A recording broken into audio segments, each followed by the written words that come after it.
Welcome back to the KTP podcast, the show where we explore careers, insights, and everything in between. Each episode, we tackle a new topic to help you grow, learn, and stay ahead of your professional journey. Let's jump right into it. Hey Sriram, thank you so much for taking the time out of your busy schedule to hop on the podcast. You must have limited time being a CTO of a public company and a startup founder. So thank you again so much. You're welcome. I'm so happy to be here. Great. Let's just get started. So first thing we wanted to find out is, why did you decide to pursue a career in product, and how did you get involved in technology? Could you elaborate on your career path so far?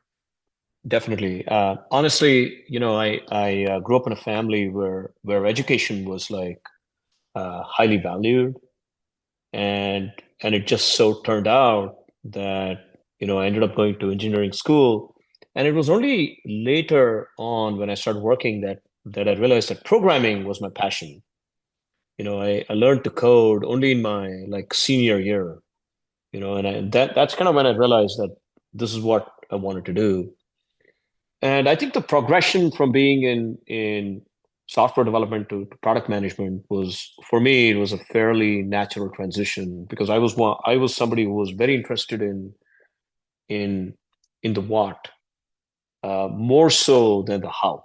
There's kind of like two ways to break up responsibilities between engineering and product. You know, Product is about the what, the when, and the why, and engineering is more about the how. And they're both equally important, obviously. But I think there's only a subset of good engineering folks who make the transition to product, and it's primarily driven based on interest and passion. 100%. I definitely agree with that. I think just on that note, right? What do you think are the most important skills you need to have to be able to transition, from engineering to product? I understand that it's important to focus on the what, but is it more emphasis on the requirement stages, more emphasis on kind of the critical thinking aspect of it? What do you think comes into play? A product, journey is one about vision. Having an end state vision for where a product within an industry ought to be at. A detailed understanding of the actual problems that customers are facing, and that your stakeholders understanding those problems viscerally, being able to translate those products into those requirements into the product, and how those requirements are being reflected in the product, right? In the way that the product is designed. Big part of it increasingly is the user experience. Having a laser focus on the product outside in, right? I think that's the single most important thing. You start outside and then you get in. A lot of engineering and backend people, they start inside out. There's dichotomy where I think the product person is probably the most interested in being outside in, because that's what stakeholders and customers touch and feel. And increasingly, the user experience is changing dramatically in this world of conversational AI. So I think translating that into core engineering and product requirements are what the product manager does, in addition to a bunch of things. But I think that's a core responsibility, Tej.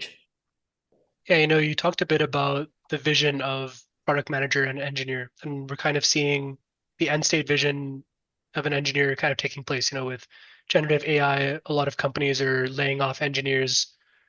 So Yeah. how do you see the product world evolving in the next couple of years? Are you excited about anything? Is there anything to watch out for?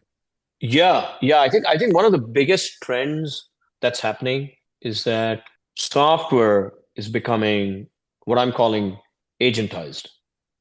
Everything that software does is increasingly being surfaced as an agent. You know, and I think if you're a product manager, having a very deep understanding of the fundamental ways in which generative AI is going to change your product, I think is super critical over the next 2-3 years. And the single biggest skill, I think, for mastering generative AI, in addition to other things, for product manager is actually prompt engineering, is understanding how to design, develop, and implement prompts that put the LLM, that condition the LLM in a way so that it's automatically tuned for you, for your requirements, I think is critical. I think you're increasingly going to see the impact of generative AI in software and in products, mainly on the user interface. So when I was mentioning earlier that user experience is going to change, you're going to see a next level version of these products that rely on users texting the product, users talking to the product surfaces, as opposed to the traditional interface mechanism of a keyboard and a mouse. I think this is one of the biggest shifts that's happening under the covers. And I think the product folks that get their hands around this and know how to apply this shift to their products are going to be the product managers that get ahead. So And just on that note, right? For someone trying to like break into the world of product, what do you think are the most common misconceptions about being a product leader? And yeah. just extending that, what are the misconceptions of being a CTO for a big company as well? Well, I can touch they're slightly different, and I can touch on both of them. I think there's a lot of parallels between a PM and a CTO's role. A product manager is somebody that's looking 6 months out and looking you know 2 years out. In today's world, 2 years out is kind of a long way out.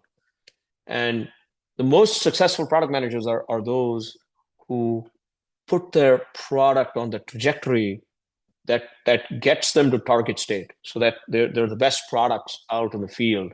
Not now, but if not now, then very soon in the future. And I think when you think about innovation, if you step back and think about innovation, you know, a lot of teams, they define innovation as incremental improvements in whatever it is that they have. And I think that's problematic because innovation is usually, paradigm shifting. So big chunks of innovation come from new people who join the team, a company that you bought rather than a company that you built organically, you know, different types of skills being on teams, diverse teams. I think these are the types of teams that jumpstart innovation, and you want to partition, partition out paradigm shifting innovation from incremental innovation, because engineering and product teams are typically talking about incremental features and improvements that they want to add to their existing product. And they're all very good. And you need some of them. But you also need a team that's looking out ahead and prototyping and imagining and looking around and learning.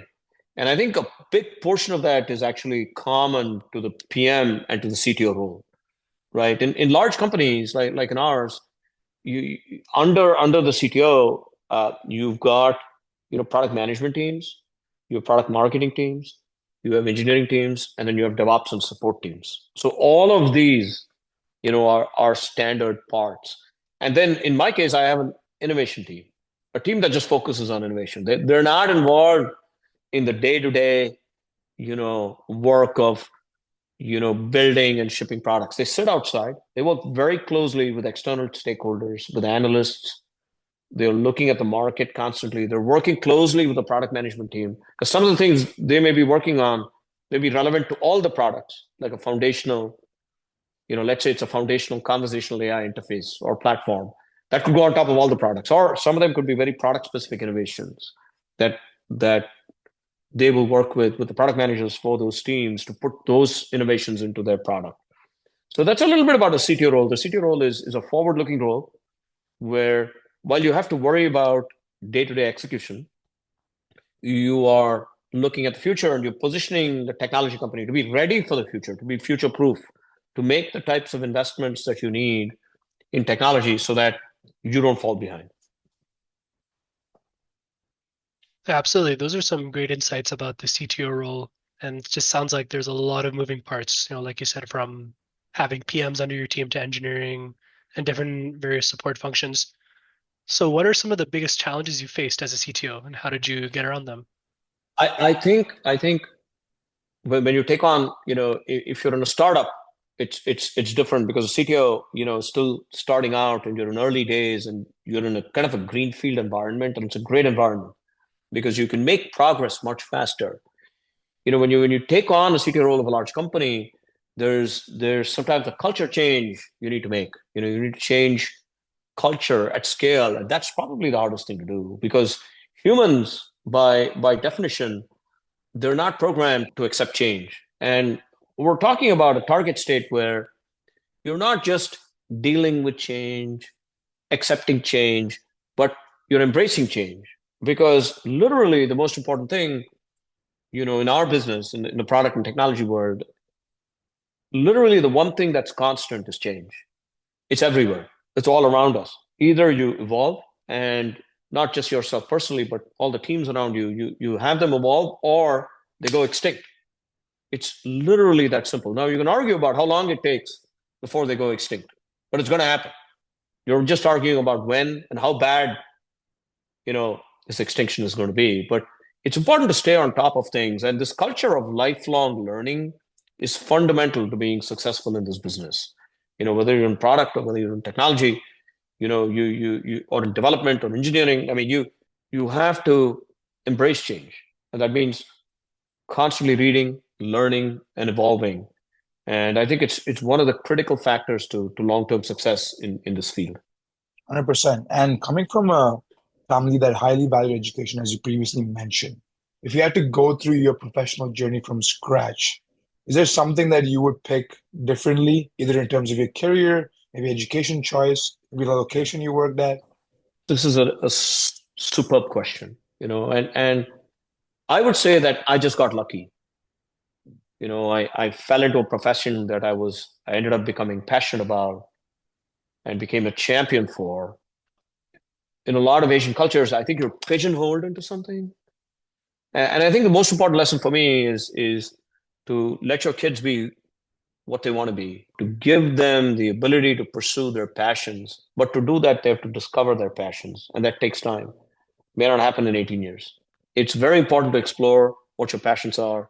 It's extremely important to provide a supportive environment so that young people can pursue what their passions are. Because the way I think about it is, I mean, you're unhappy in a job only because you think it's a job. If you're doing what you love doing, then it's not a job anymore. It's a super important advice that I give everybody.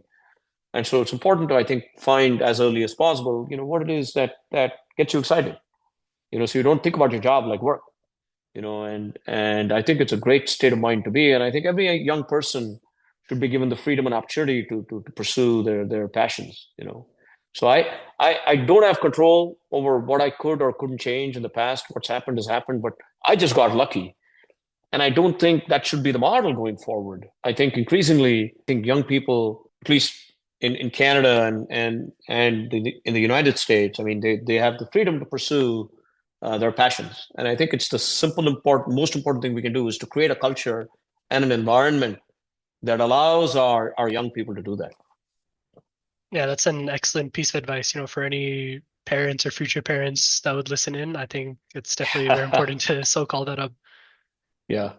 Speaking previously, you mentioned a little bit about your university days, but we wanted to find out what were some things you did to have fun back in the university days. I was in a music band. I played the drums for a number of years. I have a classic, South Indian mridangam background. I translated that straight into the Western drums, and I played for a rock band in Bitspalani. It was quite interesting. I think it was one of those things that brought me a lot of joy because music brings me a lot of joy.